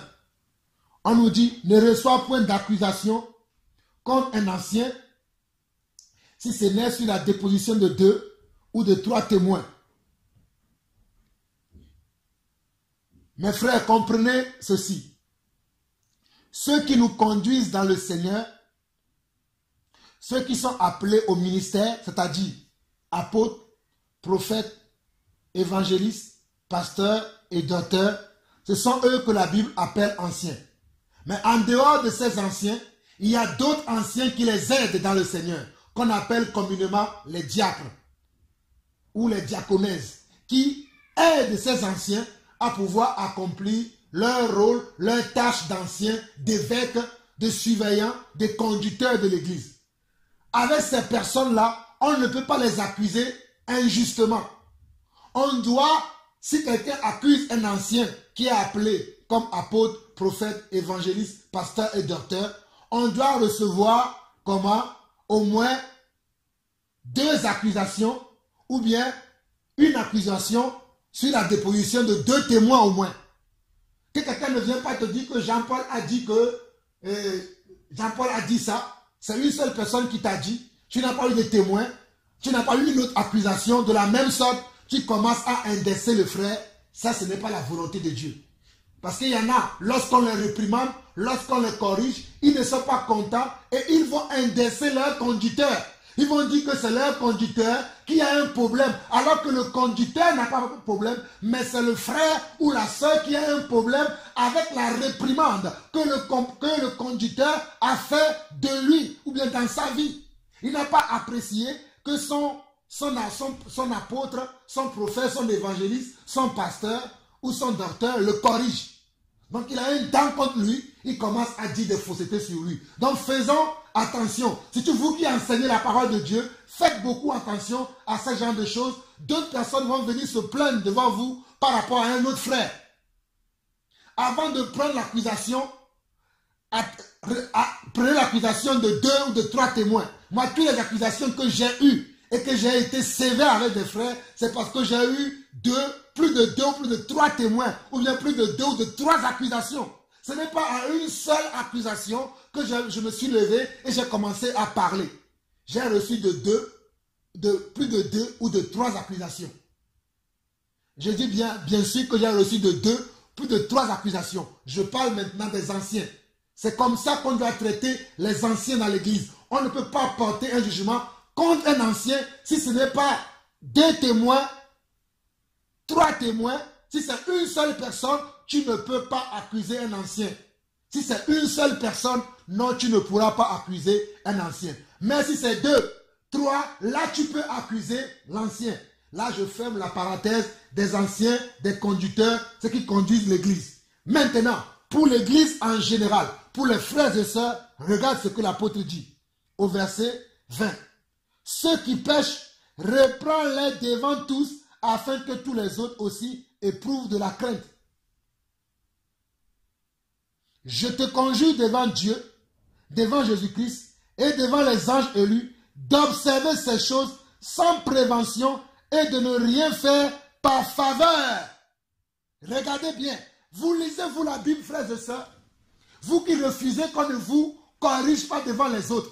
Moi, je vous corrigerai devant les autres, parce que c'est là la volonté de Dieu. Regardez, on nous dit que ceux qui pêchent, reprends-les devant tous, afin que les autres aussi éprouvent comment? Éprouvent de la crainte. Ceux qui pêchent, ceux-là qui se disent frères, ceux-là qui se disent sœurs, ceux-là qui se disent chrétiens, ceux-là qui se disent disciples, mais qui pêchent, nous devons les reprendre devant l'église, devant les autres frères et sœurs, afin que quoi? Afin que les autres éprouvent comment? De la crainte. Et il continue. Je te conjure devant Dieu, devant Jésus-Christ et devant les anges élus, d'observer ces choses sans prévention et de ne rien faire par faveur. Vous comprenez pourquoi je ne fais pas de faveur, même avec les frères avec qui j'ai marché, même avec les frères avec qui j'ai enseigné. Non, non, non, non, pas de favoritisme. Que tu sois un enseignant de la parole ou pas, tu as péché, je vais te reprendre. Je n'ai pas dit parce que tu es un enseignant de la parole, je vais user de preuves. Non, tu as péché, je te reprends. Parce que je suis juste dans mon jugement. Je suis juste dans comment? Dans mon châtiment, je suis comment? Juste. Donc vous voyez, nous devons juger, nous devons régler les affaires. Je continue vite fait. Je continue. 2 Timothée chapitre 3, nous allons continuer. 2 Timothée chapitre 3, regardez 2 Timothée chapitre 3, il dit quoi? 2 Timothée chapitre 3, verset 16. On nous dit, toute écriture est inspirée de Dieu et utile pour enseigner, pour convaincre, pour corriger, pour instruire dans la justice, afin que l'homme de Dieu soit accompli et propre à toute bonne œuvre. Toute écriture est inspirée de Dieu et utile pour enseigner. L'écriture nous permet d'enseigner, mais l'écriture nous permet aussi de comment? De convaincre les gens. Je suis là en train de vous convaincre que vous devez faire ces choses-là dans vos églises, dans vos assemblées, dans vos maisons. C'est ce que vous devez faire. Je cherche à vous convaincre. Pour l'écriture est là aussi comment? Pour corriger. Il y a quelqu'un qui vit dans le mensonge, on doit le corriger, on doit le reprendre. L'écriture est écrite pour ça, pour corriger, pour instruire. Je suis là aussi pour vous instruire au travers de quoi? Au travers de l'écriture, au travers de mes expériences dans l'église, je vous instruis dans la justice afin que l'homme de Dieu soit accompli et bonne à toute bonne œuvre. C'est normal qu'on parle de ces choses. C'est normal qu'on parle de ces choses. Regardez 2 Timothée à côté directement. 2 Timothée chapitre 4, le verset 14. 2 Timothée chapitre 4, le verset 14. Paul dit quoi? Il dit, Alexandre le forgeron m'a fait beaucoup de mal.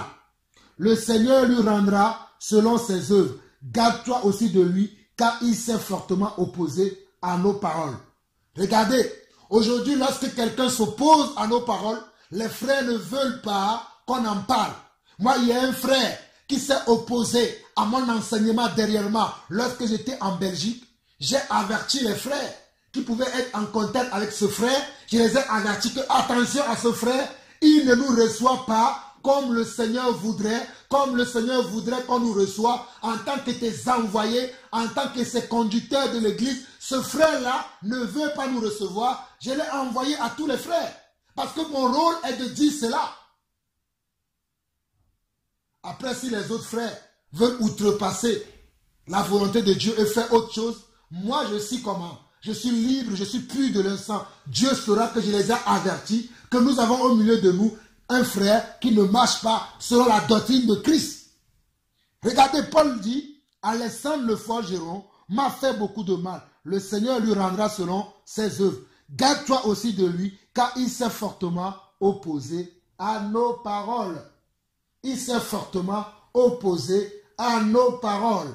Donc, les gens qui s'opposent à la volonté de Dieu, on doit les exposer, on doit prévenir les frères de faire attention à ceux-là qui s'opposent à nos paroles, qui s'opposent à la saine doctrine, qui s'opposent à la volonté de Dieu. On doit les exposer, on ne doit pas les cacher. Comme vous dites, l'amour couvre une multitude de péchés. Non, on doit les exposer. Nous allons partager un autre passage aussi qui parle de la même chose dans 1 Timothée chapitre 1. Maintenant, 1 Timothée chapitre 1, le verset 18 à 20. 1 Timothée chapitre 1, le verset 18 à 20. L'apôtre Paul dit ceci. La recommandation que je t'adresse, Timothée, mon enfant, selon les prophéties faites précédemment à ton sujet, c'est que d'après elles, tu combattes le bon combat. Mes frères, je ne sais pas si vous combattez le bon combat, mais moi je veux combattre le bon combat de la foi. Pas un combat charnel, pas un combat par affinité, pas un combat de nationalité, parce que je n'ai pas de nationalité, je suis céleste, je viens du ciel, je n'ai pas de nationalité, je suis maintenant céleste, même si je suis togolais et français, ces nationalités ne me servent à rien, je suis maintenant du ciel. Donc je combats un combat du ciel, et dans le combat du ciel, voici ce que je dois faire. Il dit quoi? Il dit, la recommandation que je t'adresse, Timothée, mon enfant, selon les prophéties faites précédemment à ton sujet, c'est que d'après elles, tu combats le bon combat en gardant la foi, une bonne conscience. Cette conscience, quelques-uns l'ont perdue et ils ont fait naufrage par rapport à la foi. De ce nombre sont Hyménée et Alexandre que j'avais livrés à Satan afin qu'ils apprennent à ne pas blasphémer. Il y en avait des gens qui sont sortis de la foi, qui ont commencé même à blasphémer. Paul a dit non, l'amour couvre une multitude de péchés. C'est ce que Paul a dit. Paul a dit que je les ai livrés à Satan. Quand Paul dit ça, vous savez ce que Paul veut dire? Paul a exposé leur vie afin qu'ils apprennent à ne pas blasphémer. Je vous ai montré dans 1 Corinthiens chapitre 5 que livrer quelqu'un à Satan, c'est exposer sa vie.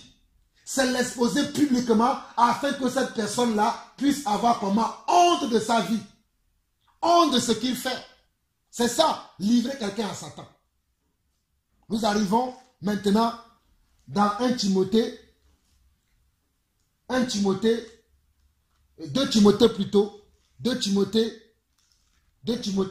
2.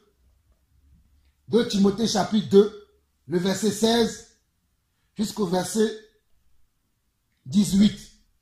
2 Timothée chapitre 2, le verset 16 jusqu'au verset 18.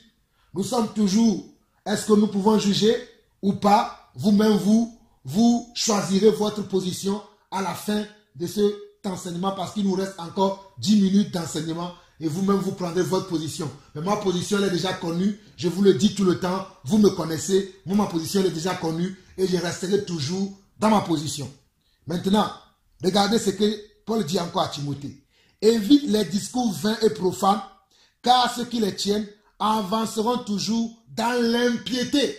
C'est pour ça que j'aime parler comment? Les discours vains. On est là tout le temps à discourir, à parler. Je n'aime pas les discours. Moi, j'aime les actions. Il faut qu'on fasse des actions. Parler pour parler, non. Je veux des actions concrètes, des actions directes. Voilà. Jean-Paul est un homme d'action. Jean-Paul est un homme d'action. Même si je parle, j'agis. Voilà. évite les discours vains et profanes, car ceux qui les tiennent avanceront toujours plus dans l'impiété. Et leur parole rongera comme la gangrène. De ce nombre sont Hyménée et Philette. De ce nombre sont Hyménée et Philette qui se sont détournés de la vérité, disant que la résurrection est déjà arrivée et qui renverse la foi de quelques-uns. Vous qui n'aimez pas qu'on parle des faux pasteurs, vous qui n'aimez pas qu'on parle des pasteurs bricoleurs, des évangélistes escrocs, des évangélistes bricoleurs, vous qui n'aimez pas qu'on parle d'eux, sachez que c'est par rapport à ces instructions que nous parlons de ces personnes-là. Parce que la volonté de Dieu, c'est que nous exposons leur vie. Nous exposons les choses qu'ils font en secret. Nous qui sommes encore debout, nous devons les exposer. Même si nous-mêmes nous prenons garde de ne pas tomber, nous devons exposer ceux qui sont déjà tombés. Ceux qui sont déjà tombés dans la duplicité, dans la compromission, dans ceux qui ont fait le naufrage par rapport à la foi, nous devons les exposer. Si vous ne voulez pas le faire, moi je le ferai tant que Dieu me donnera le souffle de vie, parce que ceci est la volonté de Dieu. Regardez bien, 2 Timothée 2, versets 16 à 18. Évite les discours vains et profanes, car ceux qui les tiennent avanceront toujours plus dans l'impiété, et leur parole rongera comme la gangrène. De ce nombre sont Hyménée et Philette, qui se sont détournés de la vérité, disant que la résurrection est déjà arrivée, et qui renversent la foi de quelques-uns. Regardez, Hyménée et Philette annonçaient que Jésus était déjà arrivé. Comme je l'ai vu il y a l'année dernière, il y avait certains frères qui avaient commencé à annoncer aussi que Jésus va apparaître telle date. J'ai averti ces frères-là. Mais lorsque le temps de l'avertissement est passé, j'ai appelé tous ces frères, je leur ai dit, je n'aurai plus de communion avec vous parce que vous avez enseigné quelque chose qui a renversé quoi? La foi de quelques-uns. Parce que je veux être vrai dans la foi que je professe. Je ne suis pas comme moi, je ne rigole pas avec les choses de Dieu. Je veux être vrai dans la foi que je professe. Je ne sais pas quelle foi vous professez, mais moi je professe la foi des apôtres. Pour vous, qui faites n'importe quoi, avec n'importe qui, n'importe comment, allez-y. Comme Apocalypse 22 nous dira que celui qui se sanctifie encore. Que celui qui se souille encore. Moi, je me sanctifierai encore. Et je déclarerai les choses telles que Dieu veut que nous les déclarions. Mais je ne vais pas m'asseoir avec les gens qui ne connaissent rien et qui viennent vous enseigner n'importe quoi. Vous les gobez, vous les prenez comme si eux, ils étaient vrais. Non, je ne l'accepterai jamais, car Dieu m'a appelé à le servir. Vous ne savez pas le prix que je paye pour mon appel. Vous ne savez pas quels sont mes combats. Vous êtes là simplement à parler. Que Dieu vous pardonne, parce que vous ne savez pas de quoi vous parlez. Que Dieu vous pardonne. Mais nous continuerons toujours à dénoncer le mal. Nous continuerons toujours à dénoncer le mal dans l'église. Éphésiens, chapitre 5. Éphésiens. Merci Seigneur pour ce que tu fais encore dans ton église par ma bouche aujourd'hui. Éphésiens chapitre 5. Éphésiens chapitre 5 qui dit, Éphésiens chapitre 5 verset 10 qui dit, examinez ce qui est agréable au Seigneur et ne prenez point part aux œuvres infructueuses des ténèbres, mais plutôt condamnez-les. Car il est honteux de dire ce qu'ils font en secret, mais tout ce qui est réprouvé apparaît en pleine lumière, car tout ce qui est ainsi manifesté est lumière. C'est pour cela qu'il dit, réveille-toi, toi qui dors, réveille-toi d'entre les morts, et Christ t'éclairera. Je ne sais pas si Christ vous a éclairé. Moi, Christ m'a éclairé. Christ m'a éclairé et Christ m'éclaire encore aujourd'hui. Christ continuera à m'éclairer et je continuerai à dénoncer le mal. Je continuerai à dénoncer les œuvres infructueuses des ténèbres qui sont au sein de notre église, qui sont au sein de l'église de Dieu. Je ne me tairai pas. Je continuerai à parler parce que cela est la volonté de Dieu pour son église. Regardons rapidement 3 Jean chapitre 2. 3 Jean chapitre 2, 2 Jean chapitre 2 plutôt, 2 Jean chapitre 2, nous sommes à la fin, hein. Nous allons voir 2 Jean chapitre 2, 2 Jean chapitre 2, 2 Jean chapitre 2. Nous allons lire du verset 7 au verset 13. Du verset 7 au verset 7, regardez. Car plusieurs séducteurs sont entrés dans le monde et ne déclarent pas publiquement que Jésus-Christ est venu en chair. Celui qui est tel, c'est le séducteur et l'antéchrist. Prenez garde à vous-même afin que vous ne perdiez pas le fruit de votre travail, mais que vous receviez une pleine récompense. Quiconque va plus loin et ne demeure pas dans la doctrine de Christ n'a point Dieu.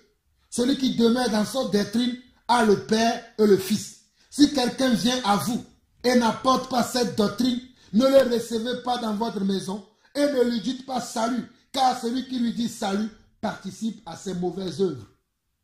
Bon, je vais m'arrêter au verset 11. J'espère que vous avez le bon sens, que vous comprenez la pensée de Dieu, que vous comprenez la volonté de Dieu. J'espère pour vous que vous avez le bon sens.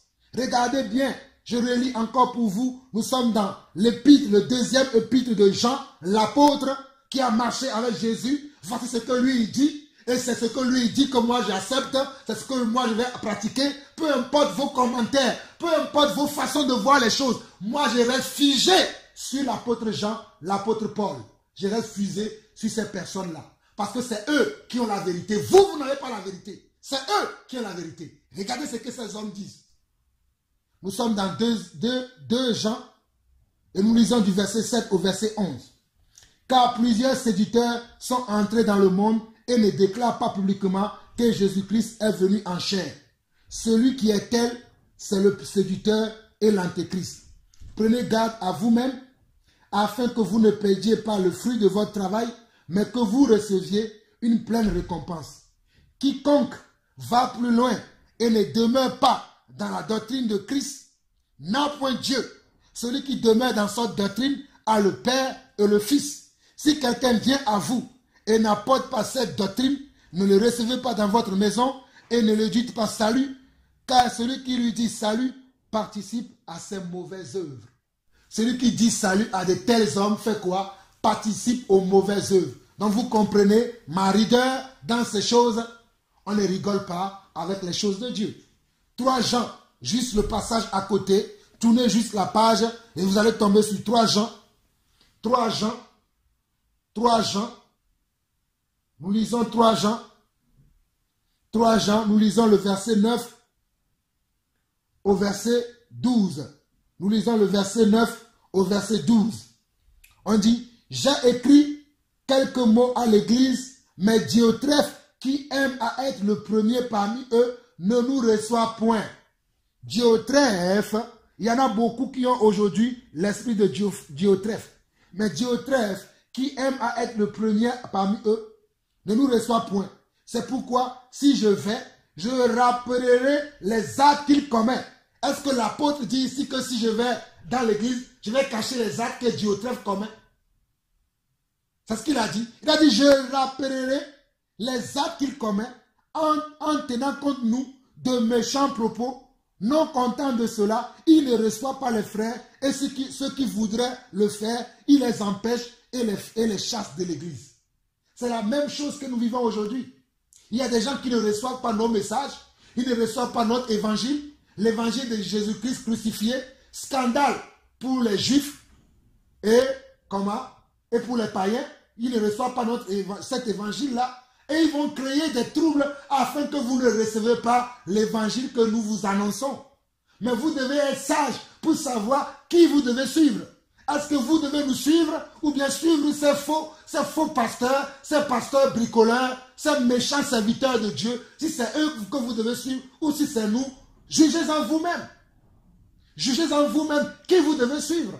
Moi, j'ai fait la part des choses. J'ai décidé de suivre comment les apôtres. J'ai décidé d'imiter les apôtres. Mais je n'imiterai pas les hommes de ce monde. Car les hommes de ce monde sont ennemis de la croix de Dieu. Je le dis. C'est vrai, c'est la vérité.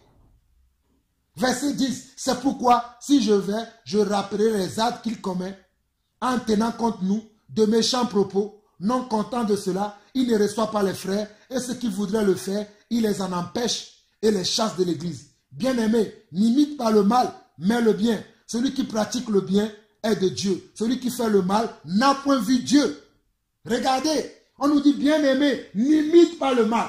Quand tu marches avec un homme qui fait le mal, qui pratique le mal, tôt ou tard, que tu le veuilles ou pas, tu seras impacté par son mal et tu feras le mal. C'est pour cela que, par la sagesse de Dieu, la Bible nous dit dans 1 Corinthiens chapitre 5, le verset 13, 1 Corinthiens chapitre 5, la Bible dit, ôtez le méchant du milieu de vous. Ôtez les méchants qui sont dans les églises, ôtons-les au milieu de nous. Séparons-nous des méchants. On ne peut pas vivre avec les méchants au milieu de nous. Nous n'en pouvons pas. Si vous pouvez, moi Jean-Paul, je n'en peux pas parce que je le vois dans la parole. On m'a dit de faire comment? De mettre le méchant à part. Bien-aimé, n'imite pas le mal, mais le bien. Celui qui pratique le bien est de Dieu. Celui qui fait le mal n'a point vu Dieu. Je vous ai montré, selon Matthieu chapitre 18, le verset 15 à 18, que celui qui n'aime pas la réprimande, celui qui pratique le mal et qui n'accepte pas la correction, n'a pas vu Dieu. Vous voyez où je l'ai trouvé?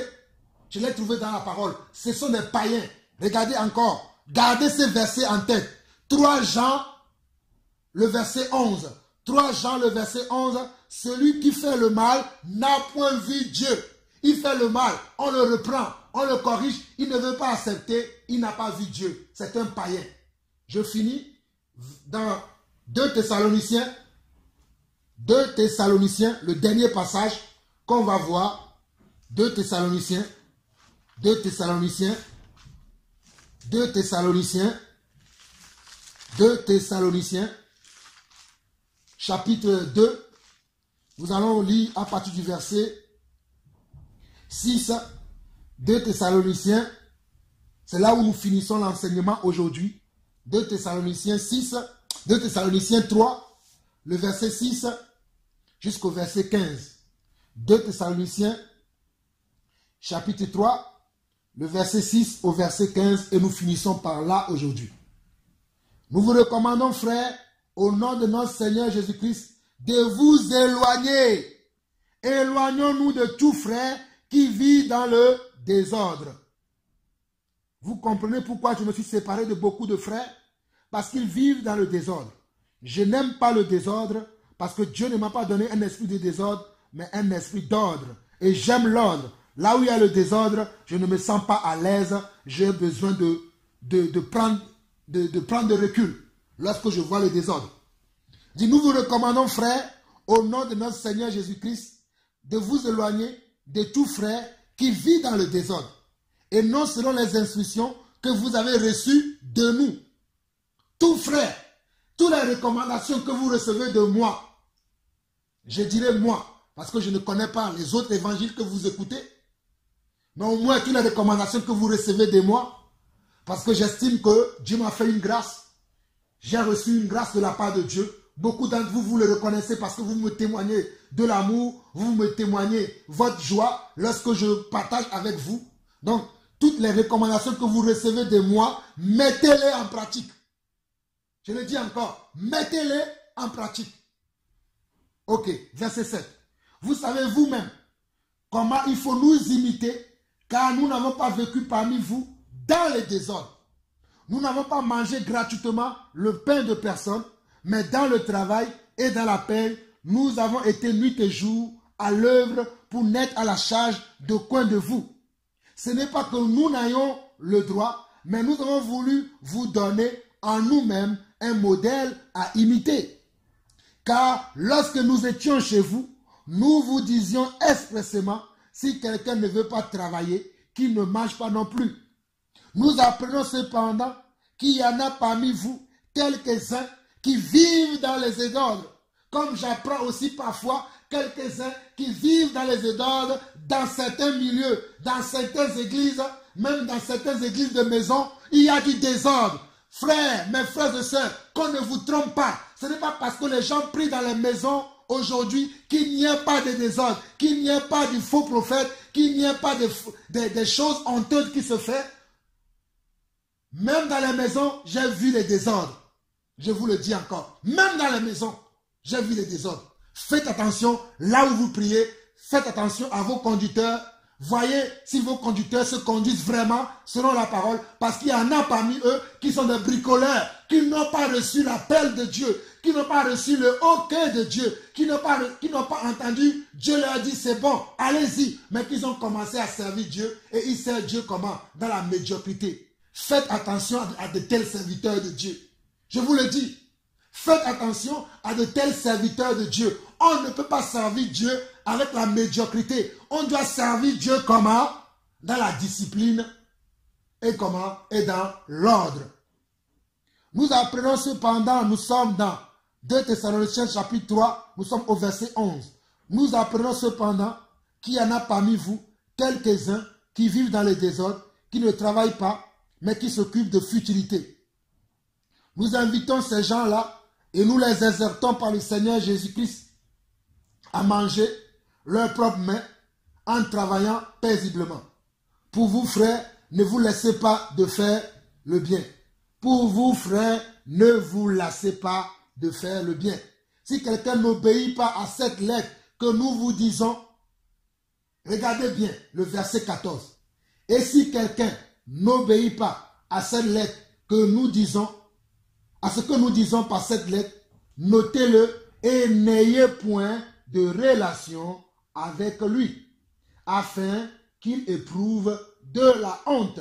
Regardez, et si quelqu'un n'obéit pas à cette lettre que nous disons, notez-le et n'ayez pas de relation avec lui, afin qu'il éprouve de la honte. Ne le regardez pas comme un ennemi, mais avertissez-le comme un frère. Mes frères, c'était tout ce que je pouvais dire sur cet enseignement. Si nous pouvions juger ou pas, j'ai mon opinion. Mon opinion, c'est l'opinion des apôtres. Je vous l'ai fait savoir dans cet enseignement. J'espère que vous aussi, au travers de ces quelques passages que nous avons vus, au travers de cet enseignement, de cet encouragement, de cette exhortation aussi, de cette correction, cette réprimande, cette censure, que beaucoup d'entre vous, vous allez vous comporter maintenant comme cela se doit dans l'église de Dieu, qui est la colonne et l'appui de la vérité. Shalom à vous tous, que la paix de Dieu soit avec vous. J'ajouterai simplement une vidéo qui m'a été envoyée dernièrement par un frère qui m'a beaucoup béni, une vidéo qui doit faire 5 minutes de la pratique, de la mise en pratique de cet enseignement. Vous-même, vous le visionnerez et vous comprendrez. Et dans cette vidéo, le langage est fait en lingala, mais si vous voyez les images, avec l'aide du Saint-Esprit, vous comprendrez que ce qui s'est passé dans cette assemblée-là. Que la paix de Jésus soit avec chacun d'entre vous. À très très bientôt, si Dieu permet que nous puissions nous revoir pour un autre passage. À très très bientôt. Bye bye. Shalom, shalom et shalom.